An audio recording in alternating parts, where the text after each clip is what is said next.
Meus amigos, meus irmãos, o Centro Espiritual Universalista, o céu da LBV, unifica neste final de ciclo todos os ensinamentos de Jesus em espírito e verdade, mas à luz do novo mandamento. Nenhum sectarismo, nenhum ecletismo, nenhum hibridismo, porque a verdade não é híbrida, não é sincrética, não é eclética, não é sectária. A doutrina do céu é exatamente a doutrina do Cristo de Deus, acima de todas as perversidades geradas pelas religiões humanas, diletas filhas de Satanás ou do Anticristo.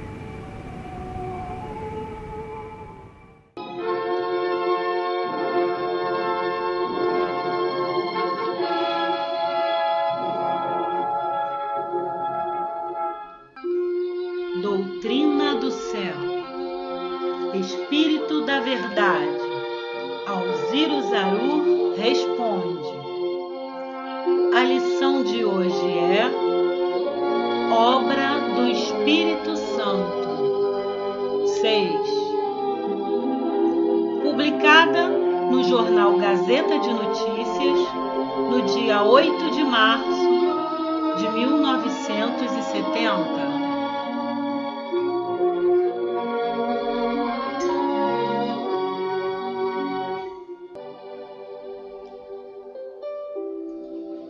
Agora, sabemos que só o Espírito da Verdade pode restaurar a beleza da segunda revelação, libertando da ignorância a pobre humanidade.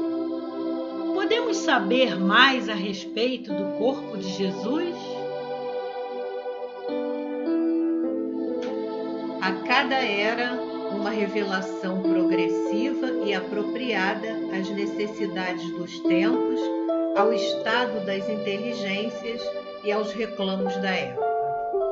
Revelação velada pela letra, quanto convenha, mas sempre vos ensinando a verdade, gradualmente, na medida do que podeis receber e conservar, levantando pouco a pouco a ponta do véu que a esconde aos vossos olhos.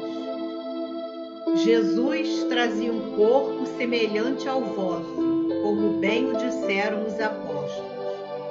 Seu corpo não tinha aparência do vosso? E as suas necessidades aparentes não foram as mesmas? Sim, Jesus teve um corpo semelhante ao vosso, mas não da mesma natureza.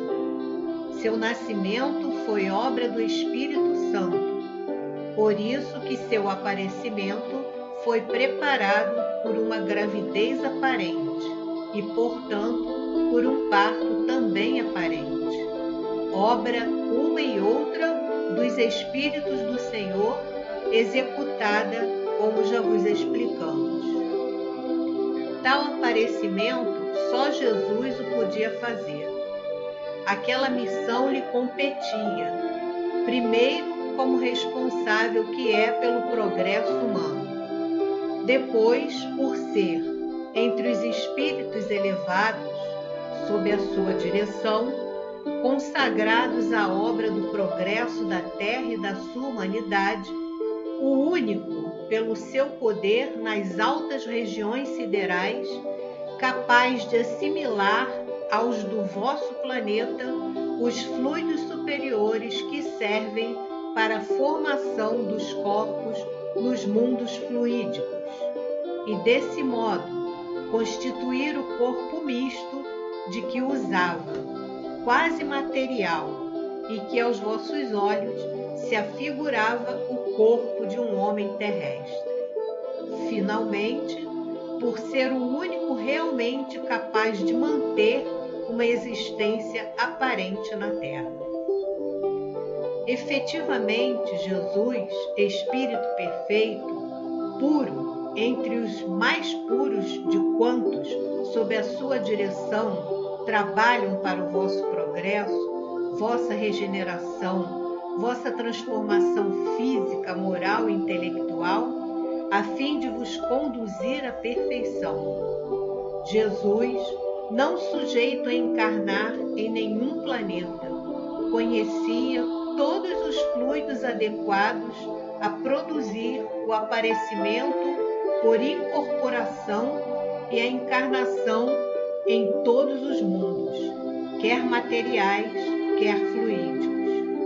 Jesus conhecia também as leis universais, naturais e imutáveis, suas aplicações e apropriações. Só ele, portanto, tinha a ciência e o poder de construir para si mesmo, debaixo da aparência corporal humana, aquele invólucro de natureza perispirítica, apto a longa tangibilidade, destinado a lhe servir para o desempenho da sua missão entre vós. Só ele tinha o poder de deixar esse corpo e de o retomar a todo instante, mantendo os elementos que o compunham sempre prontos a se reunirem ou dissociarem, por ato exclusivo da sua potente vontade. Já o dissemos e repetimos, Jesus não se revestiu de um corpo material humano como o vosso. Sua essência era demasiado pura para poder suportar o contato com a matéria, assim como vos é impossível suportar o odor fétido. Quanto mais pesada a matéria, tanto mais constringe o espírito. Revestido do invólucro material humano, o espírito, seja embora um espírito superior que o tome para desempenhar missão entre vós, é mais ou menos falível. Sua vida não decorre sem que um ou outro deslize e lhe empane o brilho.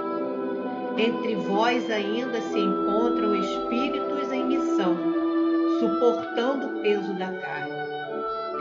Mas já pela sua natureza espiritual, já pela sua posição crística, tal escravidão não a podia nem devia sofrer Jesus, pois, mesmo quando visível entre os homens, segundo os períodos e necessidades da sua missão, tinha consciência perfeita da sua origem e a certeza absoluta do futuro, como governador e protetor do vosso planeta, presidindo a vida e a harmonia universais em todos os reinos da natureza, constantemente em relação com Deus, transmitindo pelos seus mensageiros hierarquicamente ordens a todos os espíritos prepostos à obra de engrandecimento da humanidade terrena.